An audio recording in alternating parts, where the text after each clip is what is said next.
Assalamualaikum anak-anak.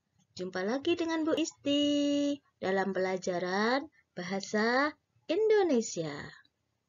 Pada kesempatan kali ini, kita akan membahas tentang unsur kebahasaan teks berita.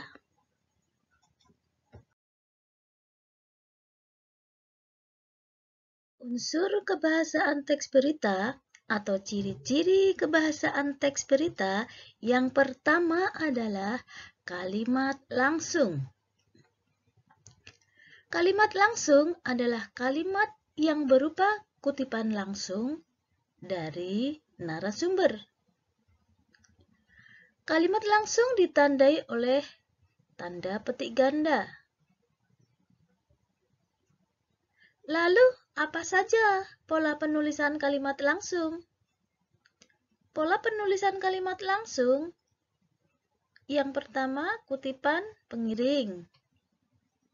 Kemudian pengiring kutipan.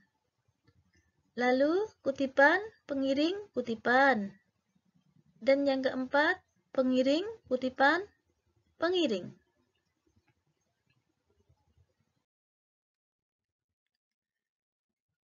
Keterangannya.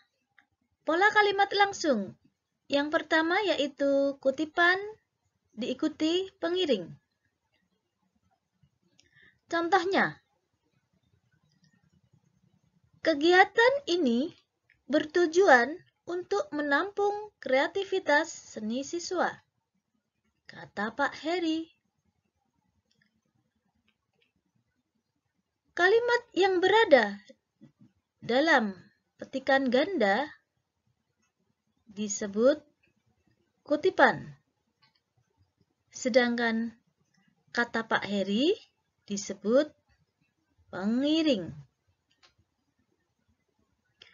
Pola kalimat langsung yang kedua yaitu pengiring diikuti kutipan. Contohnya, Kasat lantas berpesan, kami berharap pengendara menaati tata tertib lalu lintas. Kasat lantas berpesan disebut pengiring. Sedangkan kami berharap pengendara menaati tata tertib lalu lintas disebut kutipan. Kenapa disebut kutipan? Karena kalimat itu diapit oleh tanda petik ganda.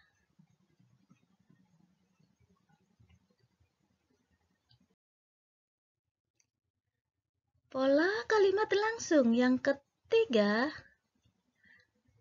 adalah kutipan pengiring kutipan. Contohnya, jumlah korban ada 15 orang, kata Pak Nur. Keseluruhan korban sudah dievakuasi. Kata-kata yang berada di dalam kutipan, di dalam tanda petik ganda ini disebut kutipan. Di sini juga disebut kutipan. Sedangkan kata Pak Nur disebut pengiring. Pola kalimat langsung yang keempat yaitu pengiring, kutipan, pengiring. Contohnya, Bapak Bupati berkata, kami mohon kerjasamanya untuk program ini, ucapnya. Pak Bupati berkata disebut pengiring, ucapnya juga disebut pengiring, sedangkan kalimat yang berada di dalam tanda petik ganda ini tanda petiknya, disebut kutipan. Unsur atau ciri kebahasaan teks berita yang kedua yaitu bahasa baku. Bahasa yang digunakan dalam teks berita adalah bahasa baku. Bahasa baku adalah bahasa yang sesuai dengan kaidah yang berlaku, baik tulis maupun lisan. Berikut contoh-contoh kata baku. Atlet, antre, analisis, apotek, bus, cendekiawan, praktik, kualitas, napas, isap. Kita bandingkan dengan kata tidak baku. Kalian bisa melihat perbedaannya. Kata tidak baku, atlet pakai I, tidak baku. Antre pakai I, tidak baku. Analisa tidak baku. Apotek pakai I, tidak baku. Bis pakai I, tidak baku. Cendekiawan pakai I, tidak baku. Praktik pakai E, salah, tidak baku. Kualitas pakai W, pakai KW ini ya. Itu tidak baku atau tidak benar ini. Nafas pakai F, tidak baku atau salah. Hisap pakai H, tidak baku. Nah, kalian bisa memperbandingkan mana yang baku dan mana yang tidak baku.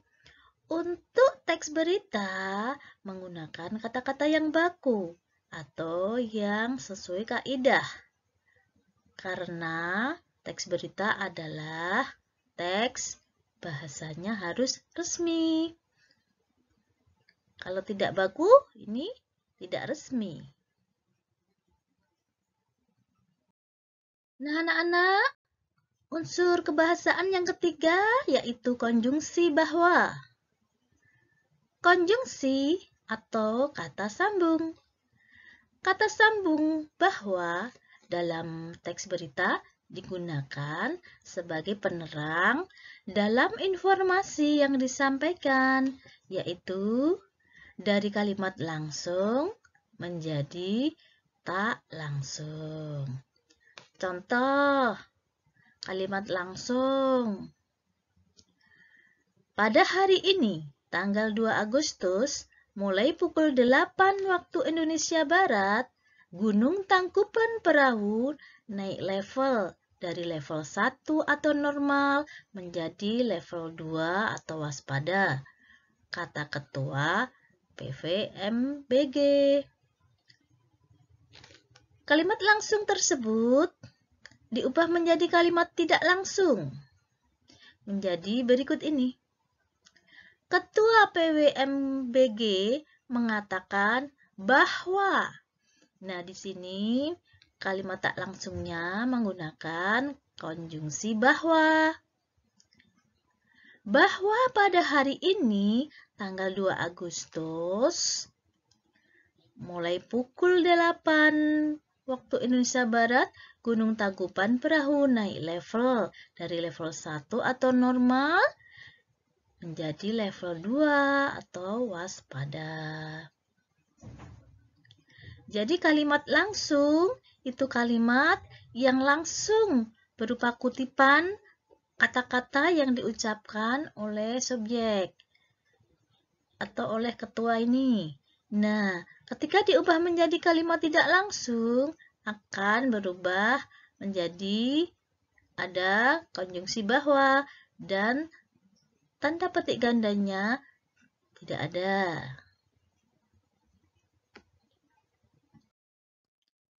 Unsur atau ciri kebahasaan teks berita yang keempat yaitu kata kerja mental. Apa itu kata kerja mental? Kata kerja mental atau disebut juga verba tingkah laku atau kata kerja behavioral adalah kata kerja yang menunjukkan respon atau sikap seseorang terhadap suatu tindakan, kondisi, atau pengalaman. Contoh: menangis, menerima, memarahi, memikirkan, menolak, menikmati, mengkhawatirkan. Semua ini adalah respon atau sikap seseorang. Sikapnya menangis, menerima, memarahi, dan sebagainya. Contoh dalam kalimat: ia mengkhawatirkan kesehatan anaknya. Mengkhawatirkan di sini disebut kata kerja mental. Nah, untuk unsur yang kelima atau ciri yang kelima, yaitu keterangan waktu dan tempat. Keterangan waktu bertujuan untuk melengkapi unsur berita kapan. Keterangan tempat untuk melengkapi unsur berita di mana. Contohnya, Gunung Tangkuban Perahu kembali mengalami erupsi pada Kamis 1 Agustus 2019 pukul 20.46 waktu Indonesia Barat dengan tinggi kolom abu kurang lebih 180 meter dari dasar kawah. Nah, yang merupakan keterangan waktunya adalah pada Kamis 1 Agustus 2019 pukul 20.46 waktu Indonesia Barat. Sedangkan keterangan tempatnya, ayo tempatnya di mana? Tempatnya di sini dalam kalimat dari dasar kawah. Jadi tempatnya dasar kawah. Nah, anak-anak, dari keterangan yang Ibu jelaskan tadi, kita dapat mengambil kesimpulan bahwa unsur kebahasaan teks berita ada 5. 1. Kalimat langsung. 2. Bahasa baku. 3. Konjungsi bahwa. 4. Kata kerja mental. Dan 5. Keterangan waktu dan tempat.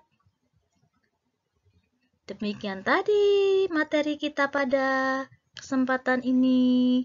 Sampai berjumpa di materi-materi berikutnya dalam pelajaran Bahasa Indonesia bersama Bu Isti. Cukup sekian dulu. Wassalamualaikum warahmatullahi wabarakatuh.